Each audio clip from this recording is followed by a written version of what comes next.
Welcome back. In our last discussion, we discussed how to use the ignition manual, integrating it with any of these three sets of manuals for the different Rockwell automation platforms.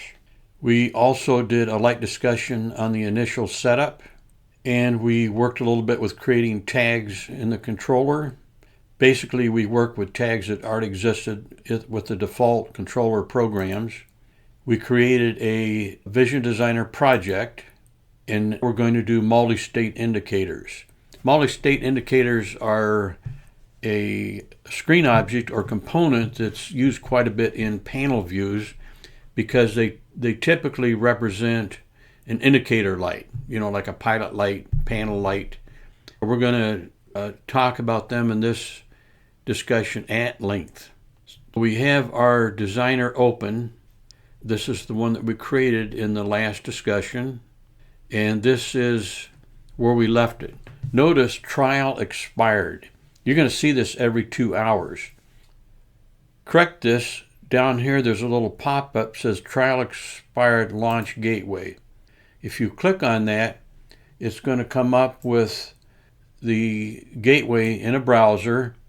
Sign in to reset. Reset trial, turns green, and you're good. The other thing that you notice, these are no longer completely blanked out. They have a bad data overlay, which brings me to look to see if I've lost Ethernet connection or if the controllers are turned off. All three controllers were turned off. I just flipped them on. They're going to boot up, and eventually, see, there's one that came active. It found the data. The other two will refresh and drop the bad data overlays eventually. Now you see the bad data overlays are gone. The beauty of this is that when you're editing your components in your Windows, you get a online live active interaction between what you're doing and your controller. If the controller goes away, it immediately gives you bad data. This is where we left it. And now we're going to add another component. I'm going to stretch this out a little bit to give me a little bit more room. And I'm going to drag the cursor through these three and move them out of the way. And I'm going to select a multi-state indicator. Go down here to display, multi-state indicator. Drag one in and drop it. And it's not very big. I want more to look at. I'm going to right click on it, size and position. I'm going to make it 200 by 100. Okay, I right clicked on it and that gave me size and position. I tell you in the manual, and I'm assuming that you have the manual because I'm not going through all the information that's in the manual. I'm doing something that's similar, but it needs to be a unique learning experience to just parroting what I wrote in the manual. I always encourage you to right-click on everything to see what's there and double-click on everything to see what's there. In the case of a multi-state indicator, when you double-click on it, you get something. If I double-click on one of these, I get nothing. These are momentary buttons. If I double-click, I get nothing. With a momentary button, all of your adjustments or changes are going to be made down here in the Vision Property Editors. Let's go back to the multi-state indicator and notice that it popped up. I'll drag this up. It popped up the standard. We'll go to the all, and these are all of the properties for that multi-state indicator.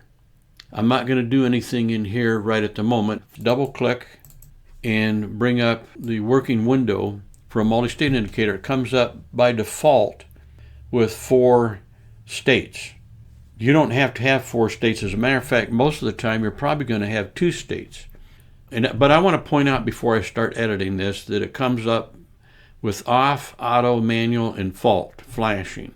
It comes up with a format that's maybe they consider this typical. I'm going to expand all 4 of these states so you can see the details. It's got a background, border, step duration. This is because we animated it and it's flashing. See, the animate is not checked on these. What I wanted to show you was that, and I'll collapse these back down, and I'm going to select this one. I'm going to delete. See the garbage pail? Remove this value. When you decrease the number of states to 2, it becomes something that you can operate with a binary or a Boolean tag. And typically, when you're replacing panel indicators, lights, panel lights, it's 2 states. It's on or it's off. And that's what we're going to work with initially. And if you decide you want more than 2 states, you go down here and you hit plus, and it brings up a third one. Notice that the value, when it was just 2, was 0 and 1. That can be represented by a Boolean tag. But if you have a third state, that can no longer be represented with or controlled with a Boolean tag. It has to be an integer, basically. And once you go past 2 states, and I don't know what the limit is, I've never just clicked away to see how many states I can get it to. I'm kind of sorry I did that. To see how many states maximum. With panel views, it was like 2,500 states was the limit. Don't know how they determined that, but we're not going to use any more than a dozen or states no matter what the circumstance is. So I'll get this back down to 2. I'm going to expand these. The first thing I want to do is to change the available or used properties. Right now you see you got background color, border, foreground color, and text. Up here in used properties, you see the same. Font is something that I use quite often. I'm going to click on it and add it. Watch down here when I add it. See, it made an additional column. I might want to extend this out a little wider. And notice that you have a text field for each of these 2 states. I'm going to change this to on. I like all capitals. I'm going to change this to all capitals. And when I think of off, I think of something cold. I'm going to change the background color to a blue and the foreground color to a white. And I'm going to increase the font to 32 to begin with. I'm going to leave it bold. Okay, and the border, I could change the border, but I'm going to leave it as is. And I'm going to go down to on, and I'm going to change this just for the sake of changing it. I'm going to make it a bright green, and I'm going to use a black text, and I'm going to increase it to 32. Notice that I can change the font too, right? It's dialogue. Okay, when I say okay, you see that font still doesn't fill up that multi-state indicator. You could do 2 things at this point. You could change the size. Let's say you wanted it to be, you wanted the font to be as such. You can take and drag this to something that you like, and then right click on it, go to size and position, and make it something a little tidier number-wise, 100 by 50. I could have done that initially, but we're exploring. This is not all practical. What if I want to see what it looks like in the other state? Remember, this is 2 states, right? Because of the text size, the text is not going to show up here because it's too large to fit into their format in the editor. But it's there. I can go over to value, state rather, right here, over here under data. See, for data you've got state, text, and quality. I'm going to go to the state and change that to 1. It displays its state when it's 1. The reason I can control the state is because it's not connected to any kind of a tag. Just for grins, I'm going to go get a tag, whether I have to add it or use one that's already available in my browser. I'm going to go to, I can use B30, but rather than using that one, I think I'm going to go get an input from the 1400. Notice there aren't any tags here in this folder. Remember, B300, that was from the Micrologix 1400. I'm going to click on this and drag it up and drop it into the 1400. I have a tag in there, and that's where it's coming from, the 1400. And this tag, I think that was from, well, here's an easy way to find out. I'm going to right click on it. I'm going to go to edit, and it comes up with the tag editor. Remember, we basically selected my first bit, and I can see here in the path, the OPC item path, right here, you can see the L27ERM, my first bit. I can edit the tag right here. I could actually make this a different tag.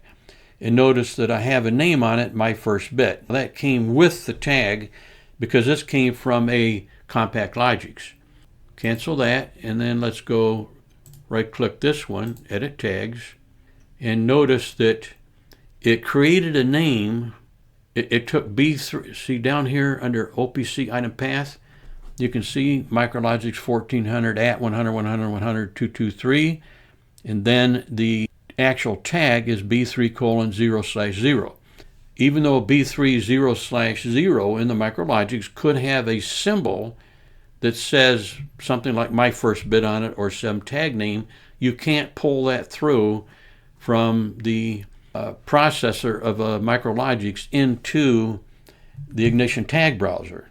You can't do that. But up here, you can change the name. That does not affect anything. I'm going to double click on that and make it my first bit. I'm going to say OK. And notice that in my tag browser, over here under Micrologix 1400, it says my first bit. But that's not the tag that it's getting in the controller. Right click, go to edit tags, and you can see OPC item path. It is still B3:0/0. If you change this, it's going to look in a completely different location in that controller for whatever you type in there. And if it's not there, you're going to get bad data. One more thing I want to remark is I'm going to go back to edit tag, my first bit, but the tag is actually, like I said, in the controller it's B3:0/0. And even though in the Micrologix you may have put a symbol on that binary number B3:0/0, you may have put a description or a symbol of my first bit. There is no connection between that symbol or description in the 1400 and the name that we gave it up here. I think the only reason that you might want to rename it my first bit is if you're comparing it to the logic in the 1400, which we're not, but I could go over here and click on B3:0/0. I can go down here and assemble.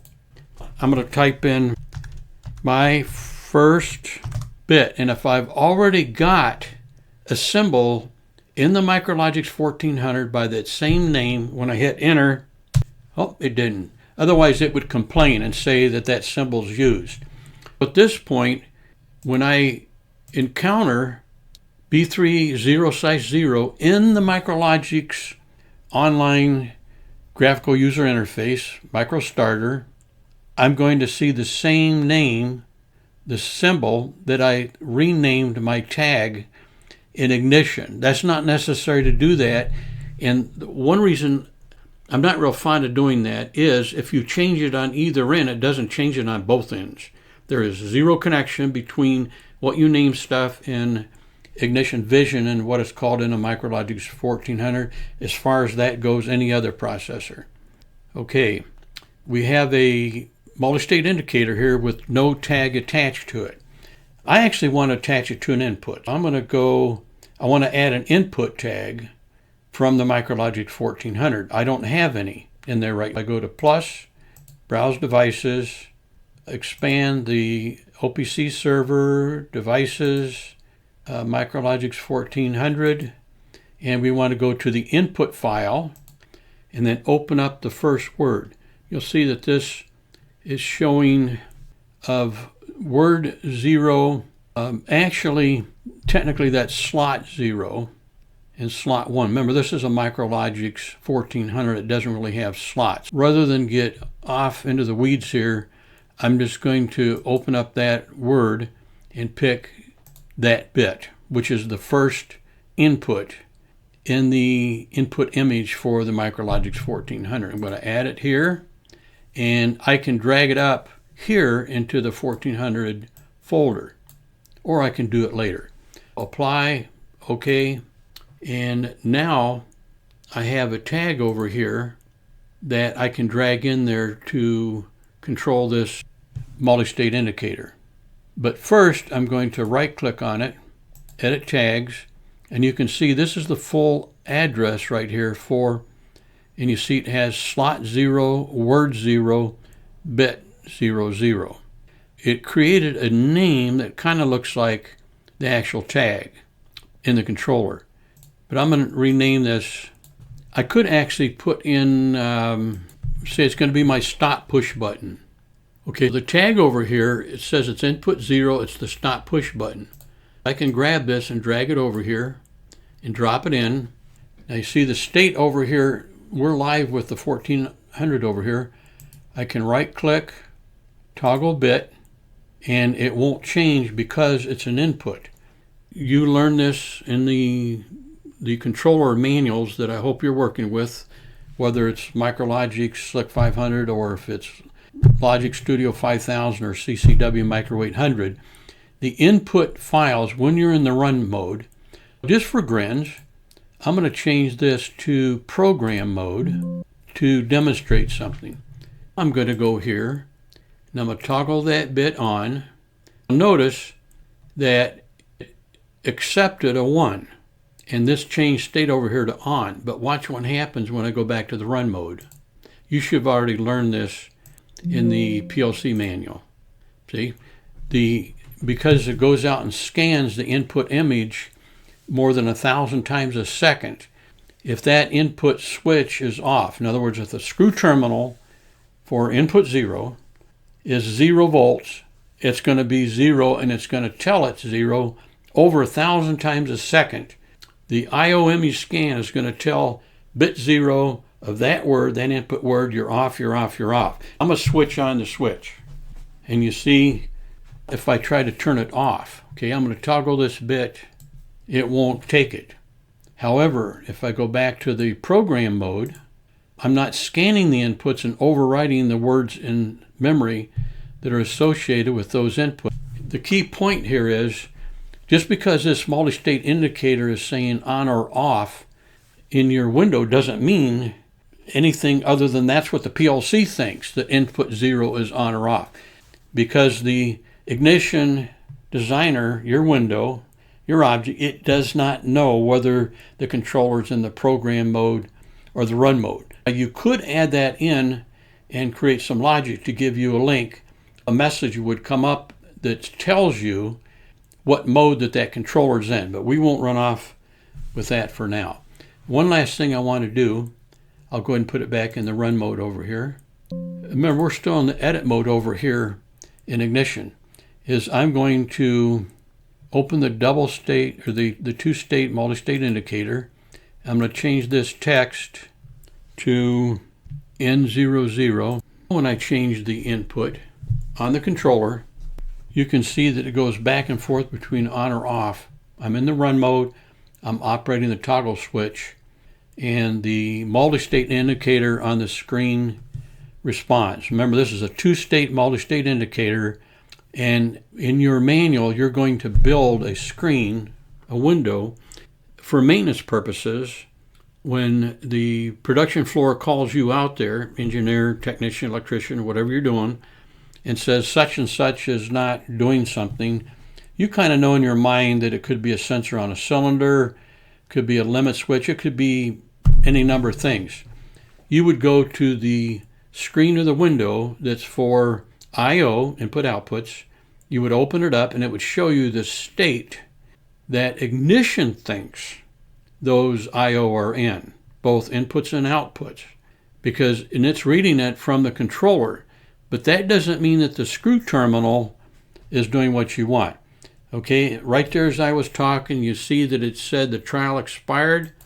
Down here and click on Gateway, and I'm going to go to another screen, sign in, reset trial, and we're back in business.